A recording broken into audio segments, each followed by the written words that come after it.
What's going on, guys? Evan the Dark Souls enthusiast here, bringing another Dark Souls gameplay commentary on the Xbox 360. In this gameplay we're going to be trying to make our way through the new Londo ruins, albeit somewhat successfully.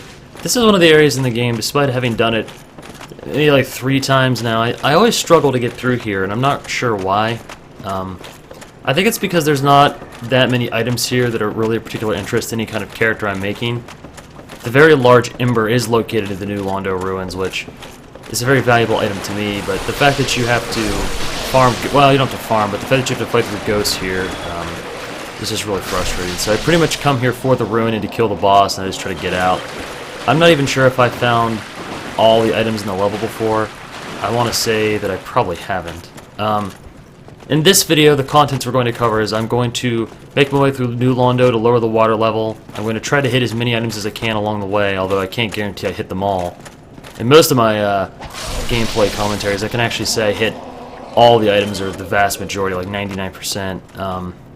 New Londo, I've really never even checked. I know that I've gone on the wiki and make sure I'm not missing any like critical items, but for the most part, nothing down here is too important. If anyone wants to put something in the comments that maybe I'm forgetting, please feel free, but I think other than Ember, nothing here that's that exciting. I spent a lot of time down here on this character farming the Jagged Ghost Blade. In the past, whenever I've come through here, I've killed the ghost through the curse status. If you're not familiar with the curse status, the new Londo ruins, or you're just not familiar with this whole area at all, I'm going to make a little explanation. I'll start with the lore, and I'll go through the various gameplay elements you have to deal with here. I also know I say a lot in my commentaries. I'm trying to break that habit, but if I did a retake every time I'd probably never get through one, so I apologize for that. I am working on it. I know it's probably somewhat annoying. But in any case, the new Londo ruins was, of course, the name New Londo is derived from Anor Londo. This was meant to be, and some of this I'm just piecing together from item descriptions, stuff NPCs have said. Basically, New Londo, there it is again. New Londo was designed to be, a great city of man, a new capital city, is from what I've gathered, and it was to be ruled by the 4 kings of New Londo, which is all fine. Unfortunately, it was overtaken by the Dark Wraiths, and in order to seal the Dark Wraiths, the quote-unquote enemy of man, the city was flooded to entrap the 4 kings. The 4 kings made a pact with Lord Gwyn of Summer, the big baddie of the game, and they have a shard of his soul, and the shard of a Lord soul. So you're here to satiate your Lord vessel, and basically, just to play through the story of the game. The story is interesting, but the lore is just pieced together through item descriptions. You have to dig for it, and I'm fine with that, but I know a lot of players would prefer it was fleshed out more conventionally through additional dialogue or something to that effect. In any case, the ghosts you see here, I can't actually block their attacks or strike them with conventional weapons unless I'm in curse status. Curse status can get inflicted upon you in a number of ways. The easiest is just to let the frogs, the petrifying frogs, do so in the depths. They're pretty easy to see. They're guys that drop the Eyes of Death. The status effect they give you is curse. If you get cursed, your character suffers instant death, and when you revive you'll of course be at half health. You'll see half my health bar is just blacked out. I can't overheal that. It's just gone until I get curse removed. However, while I'm cursed, I can actually fight the ghosts on a sort of a fair playing field. Those ghosts can't be struck unless you're cursed or use a transient curse. Transient curse is an item that drops down here pretty frequently, and when you pop it, it basically makes it so that your character can interact with things in another dimensional realm. Basically, it allows you to strike ghosts. It's pretty much as simple as that. But the ghosts actually drop an item called Jagged Ghost Blade or Ghost Blade. They're both dagger. There's a variant on the two. One's dropped by the Screeching Banshees, the other one's dropped by the non-Screeching Banshees. In either case, both weapons actually allow you to strike the ghosts here. Unfortunately, they're pretty unexciting stat-wise. I mean, if you're a dagger fan, you pull up the stats on their dagger, it's not bad. It's like 3rd or 4th best overall, and with the added benefit, of course, of being able to kill things down here. Once I farm the dagger, I remove curse and try that out, but I actually do worse. I should have just stayed curse all the way up into the boss fight here. The reason being is you can't actually block their attacks unless you are cursed, regardless if you have a Jagged Ghost Blade or not. So it's kind of frustrating for me because in PvE I like to block a lot. I it's the safest way to deal with most attacks, because if you block, you negate all the damage, and you can just strike them back for easy kills. That's sort of the understood easy way to get through Dark Souls, and there's really no reason to push yourself to play a really hard game unless you're trying to do like a cool Let's Play on your channel or something like that, which, yeah, I'm considering doing. But in any case, I have to admit that it's just more convenient. Oh, there it is, Jagged Ghostblade. I just have to admit it's more convenient down here just to go through Cursed, wait until you're before the boss fight, and then remove the curse, or at least lower the water level before you. Excuse me. At least lower the water level before you remove your curse. Sorry, I'm on a really not a whole lot of sleep in me right now. I worked a night shift and I had to get up early today, so pretty much completely exhausted. You'll see I just removed curse. But I want to get on here and go ahead and do a gameplay commentary, because I know once I hit the hay, it's unlikely I'll be getting up for maybe until the next day, so I wanted to get a commentary uploading, so there won't be any double takes on this one. I'm just going to have to do it raw, so if it's not my best commentary, I apologize. You'll see I'm struggling with the ghosts there because their attacks, of course they can't be blocked, and I'm still trying to adjust to that. I also can't dodge to move because I'm confined in narrow spaces and I can't actually see my enemy until they're there. It should be noted that unless your cursed spells also won't hit these guys, it's Ghostblade or nothing, so since the Ghostblade scales on dexterity and I didn't level my dexterity, nor am I going to use Twinkling Tantanite to upgrade the blade, it's a pretty lackluster weapon, as you can see. It'd be fun to make sort of a character on it, though, because the Jagged Ghostblade is the better of the two Ghostblade variants, and it's actually pretty good in that it's like the 4th best stat-wise, but its R2 attack is very nice, the double stab. It's pretty practical for both the player versus enemy and player versus player, so I embrace that R2. I like the weapons that have unique R2s, like Rickard's Rapier, where you get the flurry of stabs. You can actually make character builds around that. You'll see me two-handed there a little bit. Oh, I'm pretty impressed with that dagger. I probably would never main a dagger on a character because it's just not a very practical weapon choice compared to some others, but at the same time, I don't think there's anything wrong with it. You know, you can make pretty much anything work player versus enemy. I mean, you can go through the game gauntlet fists only if you really want to. I guess, you know, upon evaluating it from my own statements, the daggers aren't that bad. There's just strictly better choices. Like, they attack fast. Like, in PvE, they attack fast. They don't do a whole lot of damage compared to other weapons. Probably just not the most efficient choice ever, and you have no reach, and a lot of enemies are hard to deal with if you don't have reach, so, eh. PvP, they're an interesting weapon choice because they attack fast enough that they can interrupt a lot of attacks from your opponent if your opponent doesn't have poise. But since 95+% of the community right now, you know, PvP is at least 55 poise, around those numbers, you know, 54 for the breakpoints. Because, you know, between 53 and 50, I think it's actually 54. With 54 poise, you can take two-handed claymore strikes without staggering, and since the claymore is so popular and powerful, really common to see that breakpoint. That's what I use on my characters. I usually don't go for like the 76 to stop a Z1 swing. With that said, that's why the dagger is kind of weak in PvP. You can't stagger any attacks, and it just doesn't hit very hard.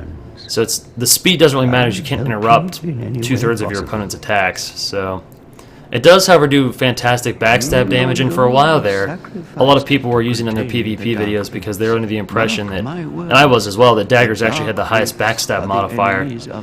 That's actually somewhat true. Depending on your dagger, the Bandit's knife, to my knowledge, has the highest backstab modifier in the game. Unfortunately, the damage on it is so low, you'll get a more powerful backstab on a rapier, an S-stock, or just a rapier. And considering both of those have longer reach and very similar stat requirements, the daggers just don't win out for anything. I don't know if I'd want to buff them, though. Like, it's hard to balance these games and make every weapon exactly equal for all things. I think for the most part they did a good job. They're very viable, the daggers. There's advantages to them. The fact they weigh practically nothing, I guess, is pretty nifty. It's just not the kind of weapon that most people would want to main. But I'm sure, I mean, I've been killed by people with daggers in PvP. Normally there's backstab fishers, and that's fine. If you're using a dagger, you're pretty much backstab fishing for days. Or like, I guess what would be an interesting character build I haven't seen anybody use, but in my mind it sounds fun, is do like low-level PvP, we stop at like between soul level 30 and 50 and just PvP around that range with like a Bandit's Blade, and you get Dark Moonblade up as high as you can get it. You know, you level up Dark Moonblade and you get enough points in Faith to cast Dark Moonblade. Then you put Dark Moonblade on your dagger, and then you just go around and backstab people. That might be viable, but the problem with that plan is that build really wouldn't start to blossom until the higher levels of PvP. The problem with low-level PvP is they're defined by very, very particular weapons. Elemental weapons reign supreme pretty much at all levels. The elemental weapons are always a very, very strong choice, but I would have to say that at low levels it can't get any better. Low levels, that is where elemental weapons really shine. And certain boss weapons, primarily Quaylog's Fury Sword, which is a cool sword. I have no objection to that, but if you're going to play at those low levels, you're just going to be dominated by those weapon choices. Not a whole lot of sense in running around with a weapon that doesn't have elemental damage, because it would be impossible for you to get your damage high enough to outclass an elemental weapon at that level. For those of you that aren't familiar with the weapon system in Dark Souls, I've mentioned this in another video, but I'll do a quick run by here in a couple minutes. I've got the time. Weapons scale to stats, like long swords, for example, typically scale to strength and dexterity. So the higher your strength and dexterity goes, the higher the damage they do. And they can that scaling of damage is right on your weapon between a range between S and E. E being very little damage, S being significantly more. So, like, if you're using a scythe, which scales primarily off dexterity, you'll pump dexterity if you're going to make that your main weapon to maximize your damage. It's pretty simple. Whereas elemental weapons don't scale off stats. Once you enchant a weapon with elemental, it loses all of its scaling, but it gets just a tremendous boost in damage from the element. And because low-level PvP is defined by low level, since the name suggests, players won't have enough stat points to allocate to really pump a weapon, so it just becomes an elemental weapon fest. Which is fine, it's just sort of the meta of that, the optimal choice of that soul level range. It's no problem. Of course, elemental weapons are always an optimal choice, pretty much in any range, because since you don't have to put any points into a stat to make them effective beyond the simple stats to wield the weapon, it actually provides you with a lot of extra stat points. Most PvPing in Dark Souls will stop around 120, 125 in the kiln. Most players don't go above that soul level. You can find people playing at pretty much any range, but 125 is where you'll get the most variety in who you play against, or at least the greatest number of players. Variety is another matter altogether, but you know, if you're stopping at 125, you won't be able to max really any stat effectively. So if you're using only elemental, it lets you take like 40 endurance, let's say you're going to use a claymore, so 16 and 13 to one-hand your claymore, 16 strength, 13 dexterity. It's not even 13, it's like 10. Basically no dexterity. You basically just get 13, you get 16 strength, little to no dexterity, and you just stick an elemental weapon, and you can take vitality all the way, if not very close to 99, which is a very powerful character build. Or you can stick extra points in attunement and carry a lot of pyromancy around with you, or God forbid you beat the game a couple times and you can just stack exorbitant amounts of pyromancy, greater combustion. But I don't see that build that often. I know it's fairly common, but I just don't seem to run into it very much. I'm not real sure why. But I'm glad I don't, because it's sort of an annoying build to play against. And it's not overrated, but in a way people do sort of overestimate the effect of pumping vitality, in that at 50 vitality you'll have 1,500 HP, roughly, give or take. So at 99 vitality, I think you have like not even just under 2,000 maybe, or just it's around the 2,000 range. So vitality is a diminishing returns kind of stat. They're all diminishing, in fact. Once stats go over 50, they start to really drop off in effectiveness, so pumping something way past 50 doesn't typically have a huge effect. One of the few things that doesn't scale down, like with attunement, going past 50 is pointless because you get max slots at 50-ish. And vitality really starts to slow down after 50. The damage increase on strength and dexterity also really starts to slow down past 50. Faith, the damage on your miracle starts to really slow down after 50. You get the idea. Intelligence, same way. The only stat that really retains its luster past 50 was endurance. Most people stop endurance at 40 because your stamina bar stuff's going out to 40. But going past that is actually really viable if you want to have a really mobile character build. Like, I know some people do walking tank build where they just take vitality to 50 or higher and take endurance to like the 60s, something like that, so that way they can carry full Havel set, which full Havels or full Giant set, one of the two, and like Havel shield and like a huge weapon in their hand that's elementally enchanted, of course, and just kind of roll that way. Really one-dimensional character. You don't get any kind of pyromancies, you don't get any kind of magic. You just walk around with as high defense as you can and just start swinging at people. Really common build in the Forest for some reason. Whenever I PvP in the Forest, I see that build a lot, which is fine. It's actually easy to deal with. There's a couple different ways to beat with tanky characters, and I'll go ahead and go through those. I've got the time. This is a long video, and I don't particularly like New Londo, so I won't talk about it too much. I couldn't cut New Londo out completely because I wanted to show the acquisition of the Jagged Ghost Blade just to show you the effects it has on ghosts, you as in the collective viewer. I also wanted to show the fight with the Four Kings, of course. And lastly, the Ember is significant to pretty much any character. So at that point, I was just obligated to leave it in here because the object of the Elly commentary series is to show every significant moment in the character's life cycle, and I don't want to miss anything. So while it won't be perfect, including stuff like this definitely helps.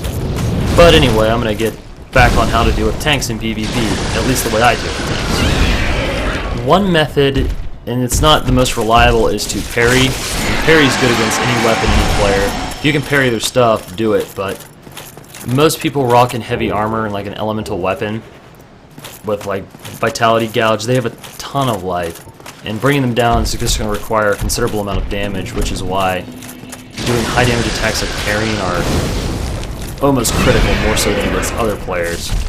Now, of course, that's not the only way to do it, but that's just sort of the ideal. If they have a weapon I'm comfortable with parrying, that's how I do it. Oh, and for those of you using like dragon weapons and dragon scales, Valley of the Drakes is a good place to farm them. Probably the only reliable way I know to farm them, other than to join the Dragon's Covenant, which I'm not a huge fan of. But you know, regardless, dealing with tanks, a Shodel is another excellent choice. In my 2 Darkmoon Invasions videos I put up, the Shodel was the weapon I was using. It has crappy reach and not amazing damage, but the heart attack on the Shodel actually ignores shields.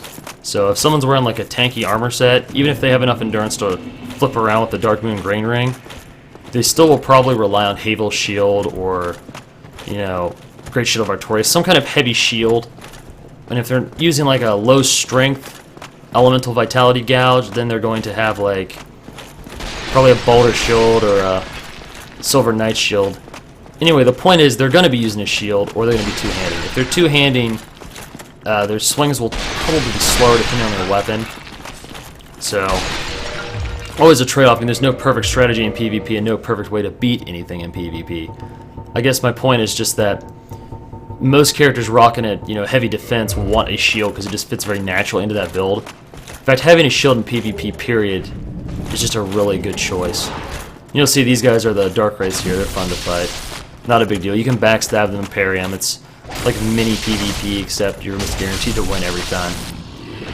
So that said, between the Shodels that I have access to, between the Shodel and just, you know, being evasive, tanky characters, even if they have the endurance to flip around, heavy armor almost always slows your stamina regeneration even slightly. So you really have to grind it out at that point. It's kind of an unfun fight, but if you accept the fact that you have to flip around a lot and just wait patiently, eventually you should be able to get ahead and take them down. But it's definitely a very viable character build. I mean, people use it because it's good. You know, high defense builds, they're good. They work. Not my favorite thing in the world, but a lot of people like them. You see me get that huge spear there through my side, which scares me. I forgot about the giant blob monsters. Pretty lousy playing here. I struggle with New Londo for sure. I think he just stole one of my humanity. The worst thing about the Dark Wraiths are, if you let them hit you with that hand grab, they'll steal 1 humanity from you, which is really unfortunate. These guys do drop valuable resources like Tantanite chunks, and I think they can actually drop slabs. That may be incorrect, but I want to say that they can drop slabs, because I know Dark Wraiths do drop Titanite slabs, so if you're one of those unfortunate people that insists on having everything at plus 15, you have to get a lot of slabs. Now I'm okay with having, you know, plus 14 and just losing some defense. Upgrading your armor does not increase poise or anything too significant like that. Or I just, you know, wear more armor that requires twinkling tantanite as opposed to titanite slabs. Anyway, that's another conversation for another time. So beating tanks for me, rather, keep getting back to my original topic here, is just to basically use a shuttle. Any shuttle will work. Elemental's usually best, just because it's nice to it's always nice to have multiple kinds of damage on your PvP characters and to recognize what kind of armor people are wearing. Because if someone has like full Ornstein armor, they're going to have a ton of lightning resistance, so you really don't want to use a lightning weapon. So you want to carry like a fire weapon, a lightning weapon. With the shuttle, I find that probably the best thing to put on your shuttle is, I mean, it's debatable because you find people wearing just about anything, but I like Chaos, which is fire damage. Chaos is slightly higher fire damage than just a fire weapon, and I like that a lot because Havel's, you know, Havel's shield has more lightning resist than fire resist, I think. And even if it doesn't, the added damage of Chaos just makes the shuttle ideal. You just want to get as much damage on your shuttle as you possibly can. And typically the best way to do that is actually just to put elemental stuff on it, because it doesn't scale that well with most upgrade paths, so it's kind of like, just stuck with an elemental weapon on a good sidearm. I know some people main it, but it doesn't have enough reach for that. You might as well just use a dagger at that point for me, get a higher backstab modifier. That's a good way to beat any character build, is just to backstab them out if you're good at backstabbing. I try to stay away from that strategy. That was pretty much all I did in Demon Souls PvP, was just run around and try to backstab people. And this game's kind of getting the same way into like a backstab fest, like I've said in numerous other commentaries, so I'm trying to only backstab when it's like, I guess, called for. Like, you know, they're trying to heal or something like that, as opposed to just constantly trying to like do gimmick stabs. And just to clarify, some people, you know, in the comments, I am not complaining about backstab fests. That's fine, it's in the game. I don't think it's overpowered. I'm just saying that it's not how I want to play. And it's, you know, someone commented, and this, I'm going to respond to a comment on here. Someone was complaining that my 2 PvP invasions I uploaded, that there was way too much Wrath of God spam. A couple things on that. Just to set the record straight, because I'm sure this Wrath of Gods thing is going to come up whenever I PvP with Elly, because I will always be carrying my stack of Wraths. If you level Faith, a big advantage is having Wrath in PvP. It's as simple as that. I'm not going to gimp myself by intentionally removing one of my best spells just because it's unpopular with the community. No way. Secondly, there's all sorts of overused tactics that are not nearly as frustrating as Wrath of Gods, at least to me when I PvP. For those of you that don't know, there are ways to deal with Wrath of Gods, and I feel like I should outline those here, because I know people struggle with it. I used to struggle with it.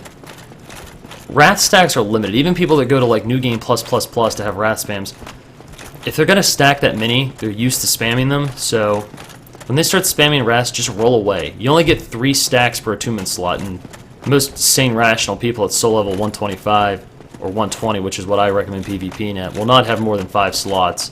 So 5 times 3 is 15. 15 Wraths, that'd be really tough to deal with, but you're only going to run into people that have more than 6 stacks. Just roll away. If you mash the roll button with the Darkwood Grain Ring, you can actually roll through Wrath.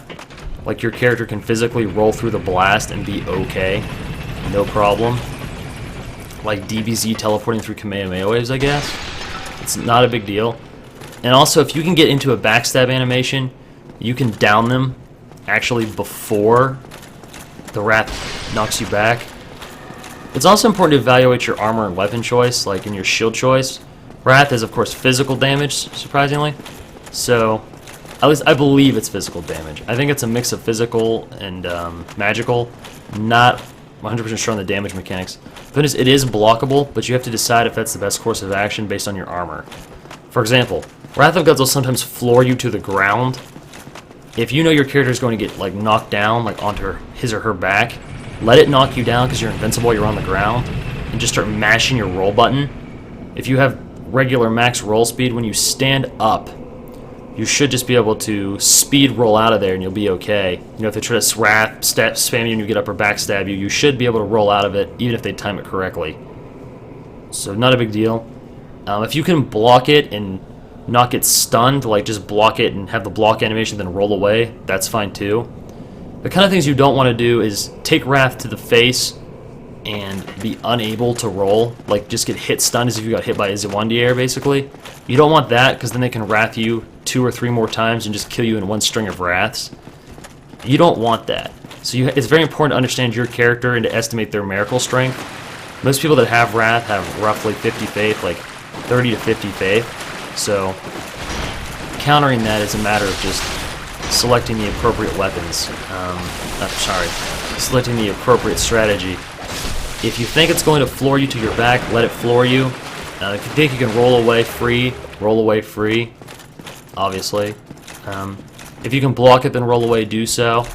The worst thing, though, is to take it to the face and not get knocked over. You just get staggered backwards, but you're still standing, so they can Wrath you again and just kill you. Or if you have to also be aware of like your blocking animation. Like, if you're gonna get Wrath and block, and they're just gonna Wrath you again while you're still blocking, that's gonna blow your stamina out and floor you, and you're just gonna take more damage. So just understand your poise break points and your defense against, your defense against magic and physical, and the stability of your shield. These are all things you need to keep in mind when you're playing against Wrath spam. Also, I think people don't understand what Wrath spam really is. If I have 3 stacks of Wraths and I use the 3-on-1 opponent, that's not really spam.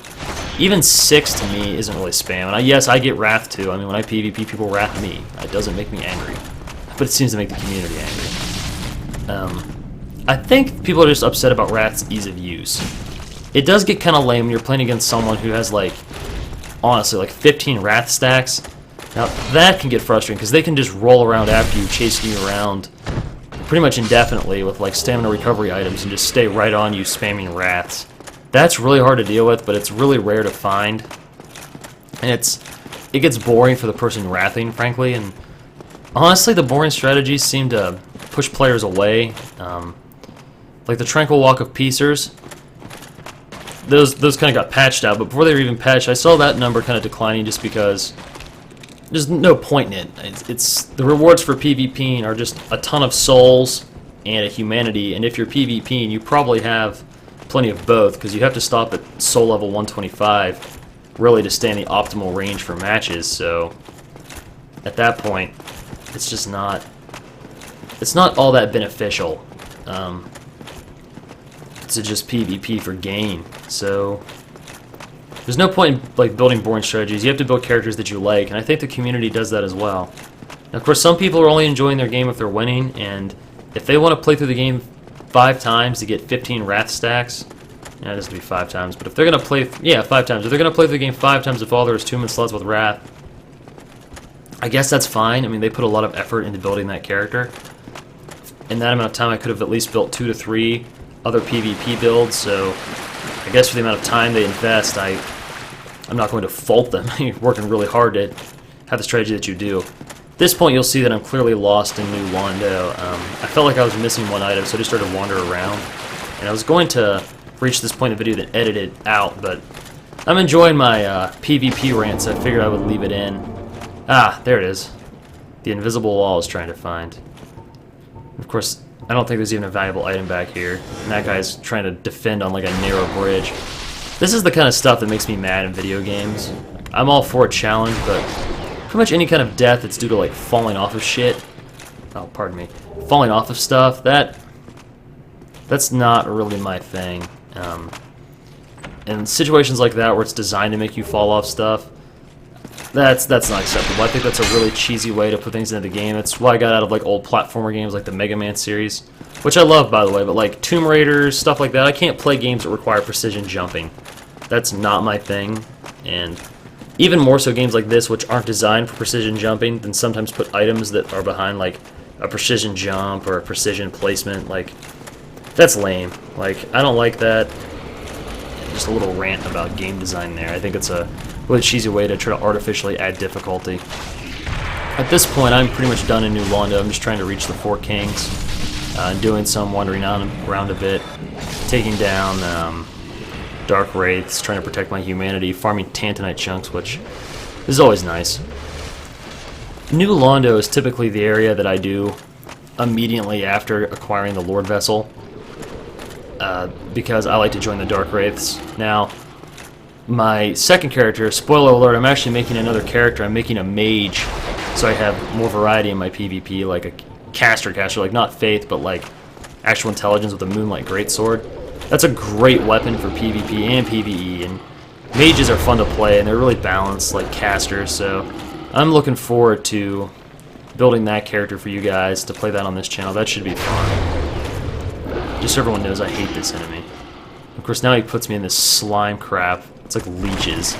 They drain my life and make me walk slow, and it's a neat enemy, but not my cup of tea once again. I really don't even like anything about New Londo, and at this point, I know I'm injured to the point that even when I reach the boss fight, I'm going to have to pull back to a bonfire, because the Four Kings is actually one of the more challenging boss fights.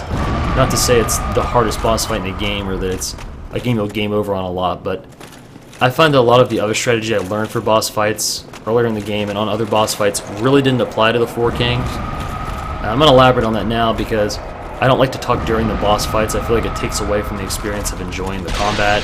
But with the Four Kings, like,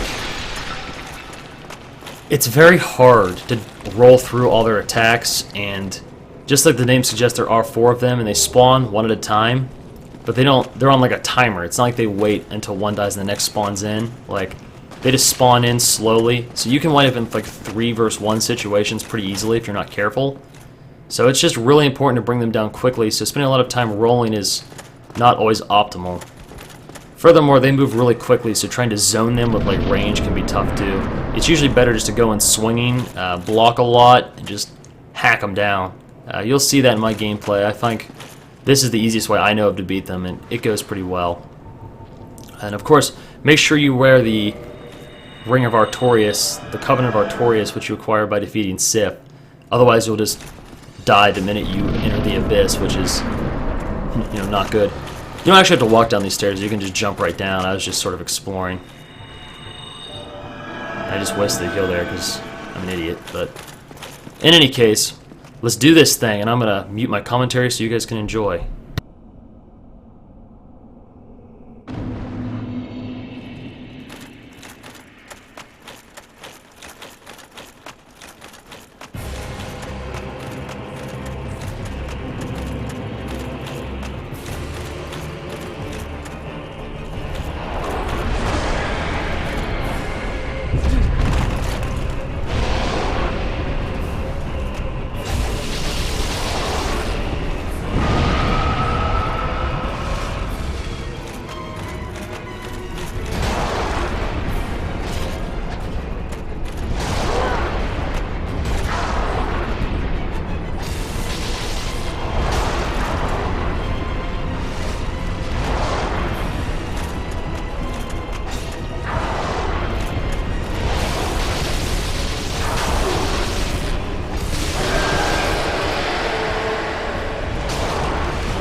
Alright, I'm back. I hope you guys enjoyed the boss fight and the commentary.